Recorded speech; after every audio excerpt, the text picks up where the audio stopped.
కడప జిల్లాలో రాజకీయాలు చలికాలంలో వేడి పుట్టిస్తున్నాయి. రాజంపేట ఎమ్మెల్యే మేడా మల్లికార్జున రెడ్డి, మంత్రి ఆదినారాయణ రెడ్డిలు పోటాపోటీగా సమావేశాలు నిర్వహించారు. మేడా పార్టీ వేడకుండా ఉండేందుకు టీడీపీ నేతలు చేసిన ప్రయత్నాలు బెడిసికొట్టాయి. పార్టీ నుంచి పొమ్మనలేక పొగబెడుతున్నారంటూ మల్లికార్జున రెడ్డి కార్యకర్తల సమావేశంలో వాపోయారు. ఉదయం కార్యకర్తల సమావేశంలో వాపోయిన మేడా మల్లికార్జున రెడ్డి అంతలోనే ట్విస్ట్ ఇచ్చారు.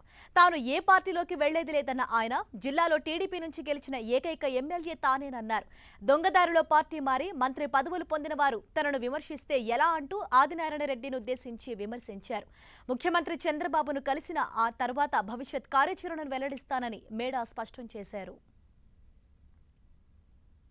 జిల్లా అధ్యక్షుడు శ్రీనివాస్ రెడ్డి గారైతేమి, అలాగే ఆదినారాయణ రెడ్డి గారైతేమి, మంత్రివర్యులు రాజంపేట నియోజకవర్గానికి రాజంపేట ఆర్ఎన్బి గెస్ట్ హౌస్లో ప్రెస్ మీటు కార్యకర్తల సమావేశం అని ఏర్పరిచి అత్యధికంగా స్థానిక సంస్థల్లో కూడా గెలిపించుకున్న నాకైతేమి, మా జడ్పీటీసీలు అయితేమి, ఎంపీపీలు అయితేమి, ముఖ్యమైన నాయకులకి అయితేమి ఎవరికి కూడా సమాచారం ఇవ్వకుండా జిల్లాలోనే ఏకైక ఒకే ఒక రాజంపేట ఎమ్మెల్యేగా గెలిపించుకున్న మా కార్యకర్తలందరినీ కూడా నాకు కూడా అవమానపరిచే విధంగా ఈరోజు మమ్మల్ని పిలవకుండా ఈరోజు ప్రెస్ మీట్ పెట్టడం అనేది, కార్యకర్తల మీటింగ్ అని పెట్టడం అనేది నిజంగా ఒక దుర్దినంగా ఈరోజు మేము భావిస్తున్నాం.